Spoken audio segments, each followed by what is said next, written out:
주님은 살아계셔 날 지켜주시니 그 큰 사랑 인하여서 나 자유 얻었네 나의 구원 되신 주님 내 소망 되신 주 항상 나와 함께 하셔 곧 다시 오시리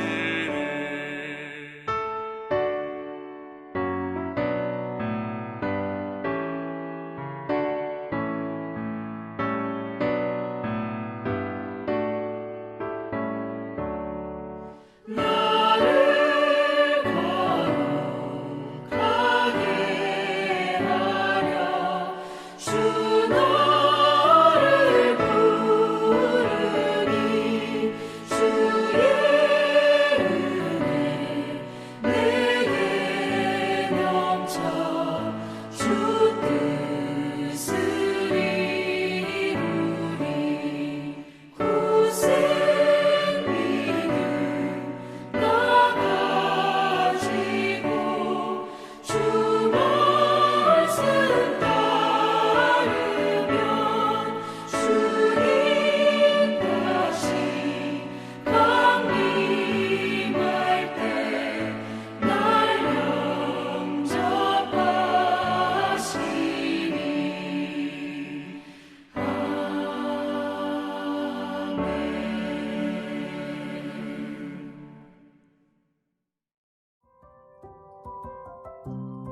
3월 16일 오늘의 말씀은 마가복음 12장 13절에서 27절입니다.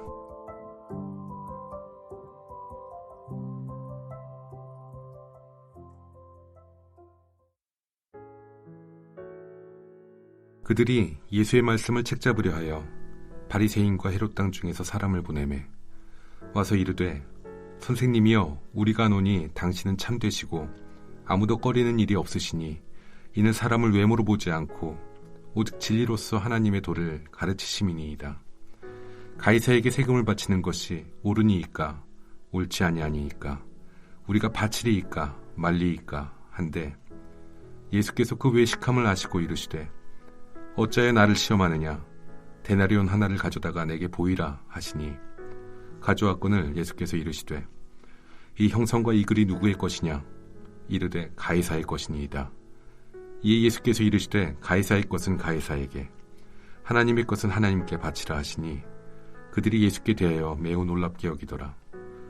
부활이 없다는 사두개인들이 예수께 와서 물어 이르되 선생님이여 모세가 우리에게 써주기를 어떤 사람이 형이 자식이 없이 아내를 두고 죽으면 그 동생이 그 아내를 취하여 형을 위하여 상속자를 세울지니라 하였나이다. 칠형제가 있었는데 마지가 아내를 취하였다가 상속자가 없이 죽고 둘째도 그 여자를 취하였다가 상속자가 없이 죽고 셋째도 그렇게 하여 일곱이 다 상속자가 없었고 최후의 여자도 죽었나이다. 일곱 사람이 다 그를 아내로 취하였으니 부활 때 곧 그들이 살아날 때에 그 중에 누구의 아내가 되리이까? 예수께서 이르시되 너희가 성경도 하나님의 능력도 알지 못함으로 오해함이 아니냐. 사람이 죽은 자 가운데서 살아날 때에는 장가도 아니가고 시집도 아니가고 하늘에 있는 천사들과 같으니라. 죽은 자가 살아난다는 것을 말할진대 너희가 모세의 책 중 가시나무 떨기에 관한 글에 하나님께서 모세에게 이르시되 나는 아브라함의 하나님이요 이삭의 하나님이요 야곱의 하나님이로라 하신 말씀을 읽어보지 못하였느냐. 하나님은 죽은 자의 하나님이 아니요 산 자의 하나님이시라. 너희가 크게 오해하였도다 하시니라. 반갑습니다. 3월의 세 번째 토요일입니다. 이번 한 주도 수고 많으셨고 오늘도 하나님의 말씀 앞에 나오신 여러분을 환영하고 축복합니다. 마가복음은 처음부터 매우 속도감 있게 빠르게 진행되다가 11장부터 그 속도가 느려지는데 11장에 어떤 사건이 기록되어 있습니까? 예수님의 예루살렘 입성 사건이 기록되어 있습니다. 마가는 예수님이 예루살렘으로 오시기 전까지는 빠르게 진행하다가 예수님이 예루살렘에 들어가시는 순간부터 의도적으로 속도를 늦추어서 독자들로 하여금 예루살렘에서의 예수님의 행적에 대해 주목하게 하는 것입니다. 마가복음 11장부터 16장까지가 예수님 생애의 마지막 한 주간에 일어난 일들을 기록하고 있습니다. 예수님이 나귀 새끼를 타고 예루살렘에 들어가신 다음 날 성전에서 아주 큰 소동이 일어나게 되는데 그 소동의 원인이 무엇입니까? 예수님이 성전 뜰에서 장사하는 자들과 환전하는 자들을 내쫓고 그들의 상을 뒤엎으신 것입니다.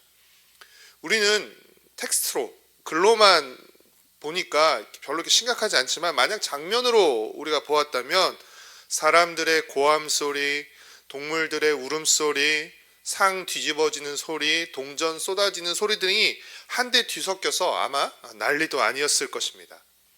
이 성전에서 일어난 소동으로 인해 종교 지도자들은 매우 불쾌했고 또 화를 냈습니다.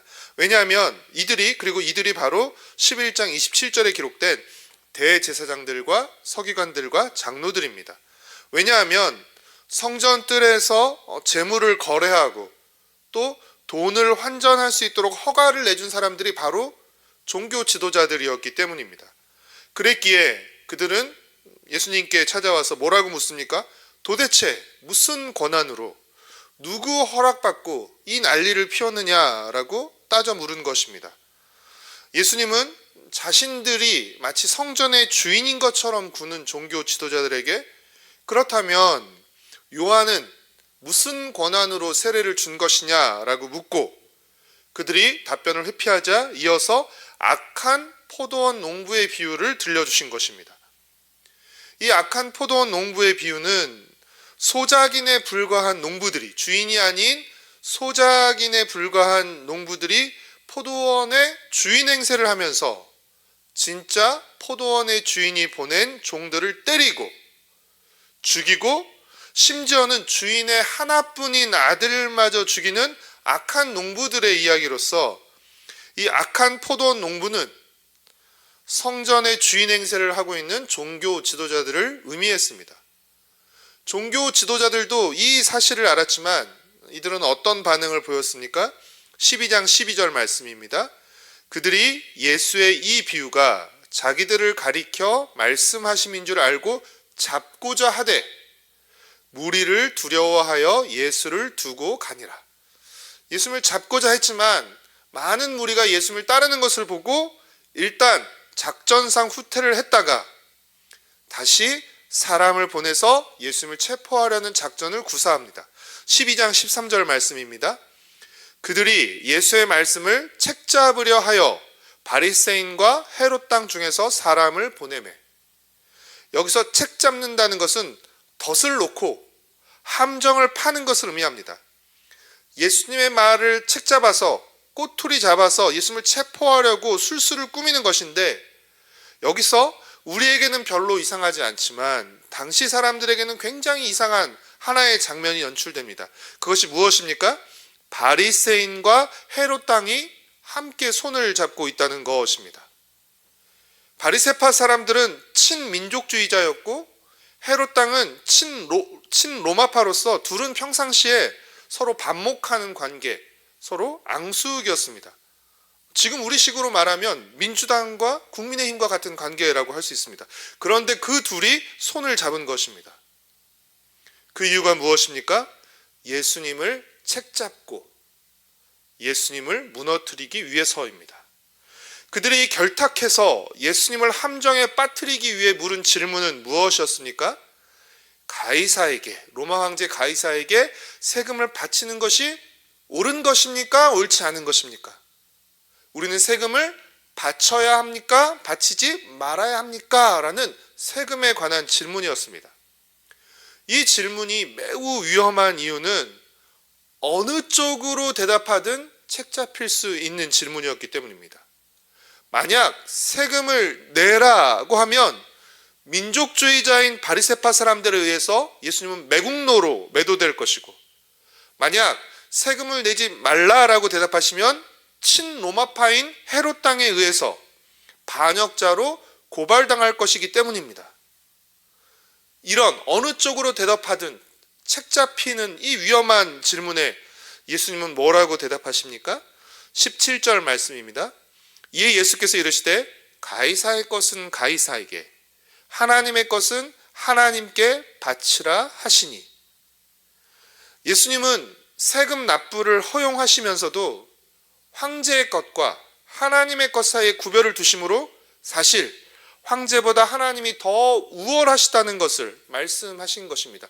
기껏해야 황제의 것은 황제의 초상이 새겨지고 황제의 이름에 글귀가 새겨진 동전이 황제의 것이지만, 그러나 하나님의 형상은 모든 사람이기 때문에 모든 것이 사실상 하나님의 것인 것입니다.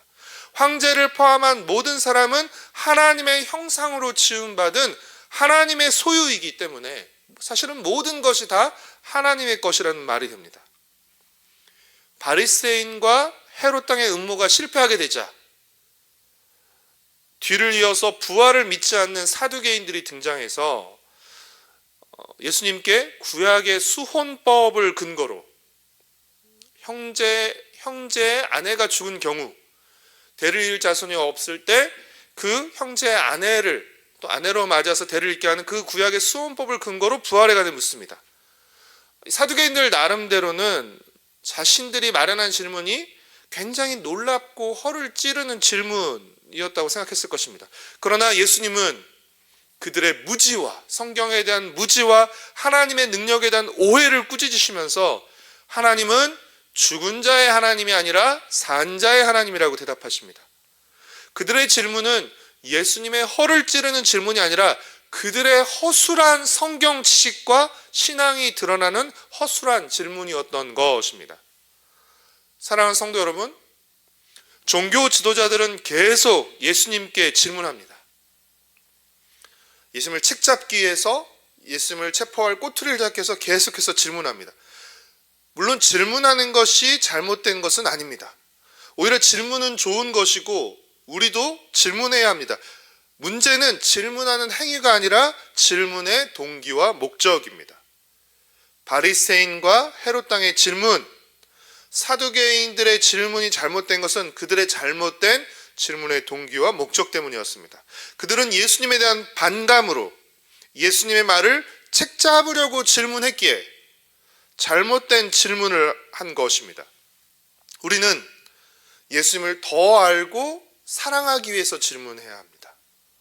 예수님의 뜻을 더 분명하게 알고 따르기 위해서 질문해야 합니다.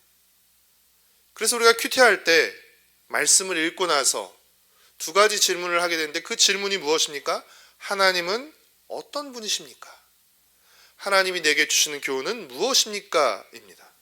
우리는 하나님이 어떤 분입니까? 라는 질문을 통해 하나님을 알아가고 하나님이 내게 주시는 교훈은 무엇입니까? 라는 질문을 통해서 하나님의 뜻을 발견하고 실천해 가야 하는 것입니다. 종교 지도자들은 예수님을 책잡으려는 논쟁에서 계속 실패하면서 예수님에 대한 적개심을 계속 키워나갔고 그것이 예수님을 향한 그 적개심이 결국에는 예수님을 십자가로까지 십자가 처형에까지 넘기게 된 것입니다.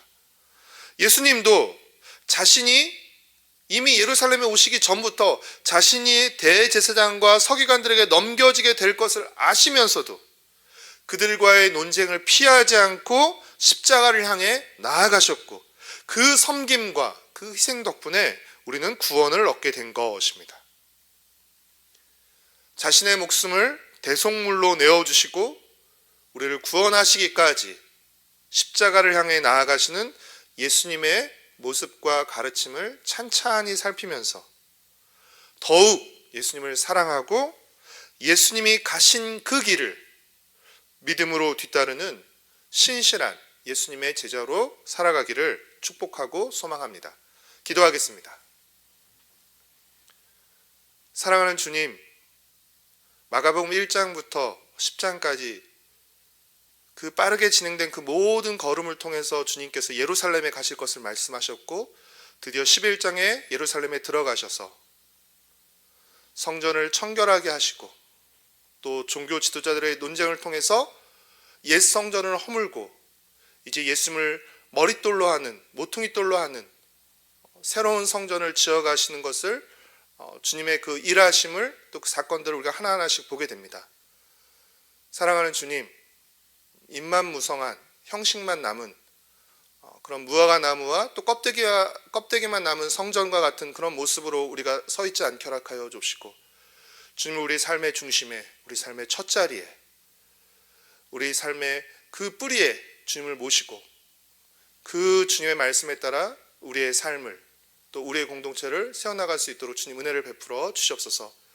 한 걸음 한 걸음 십자가를 향해 나아가시는 주님을 더 깊이 우리가 바라보고 묵상할 수 있게 허락하여 주시고 그 주님을 더 사랑하고 신뢰하며 주님의 뒤를 따르는 신실한 주님의 제자로 살아갈 수 있도록 주님 은혜를 베풀어 주시옵소서. 사랑하는 주님, 또 오늘과 내일 또 청년 2부에 또 수련회가 진행되는데 우리 청년들에게 주님 은혜를 베푸셔서 청년 때부터 하나님을 사랑하고 또 하나님의 말씀을 따라 또 주의 길을 걸어가는 젊은 제자들로 그들이 자신의 삶을 세워가는 데 힘을 얻는 귀한 시간과 은혜를 얻는 수련회가 될 수 있도록 주님 은혜를 베풀어 주시옵소서. 내일은 우리 공동체가 함께 모여 예배드리는 복된 주일입니다. 우리가 함께 모여 예배할 때 우리의 마음이 온전히 주님을 향하게 하시고 주님으로 뜨거워지며 새로워지게 허락하여 주시고 또 성도들이 만나 나누는 교제를 통해서 서로를 더욱더 북돋아주는 그런 복된 믿음의 교제를 나누는 또 주일이 될 수 있도록 주님 은혜를 베풀어 주시옵소서. 감사드리오며 예수님의 이름으로 기도드렸습니다. 아멘.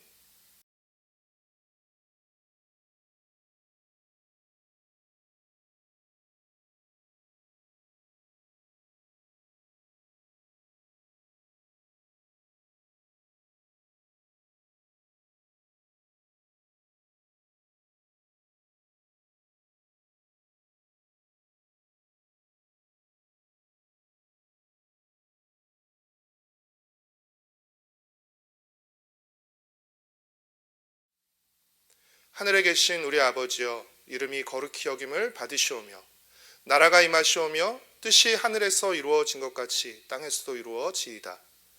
오늘 우리에게 일용할 양식을 주셨고 우리가 우리에게 죄 지은 자를 사하여 준 것 같이 우리의 죄를 사하여 주셨고 우리를 시험에 들게 하지 마시옵고 다만 악에서 구하시옵소서. 나라와 권세와 영광이 아버지께 영원히 있사옵나이다. 아멘.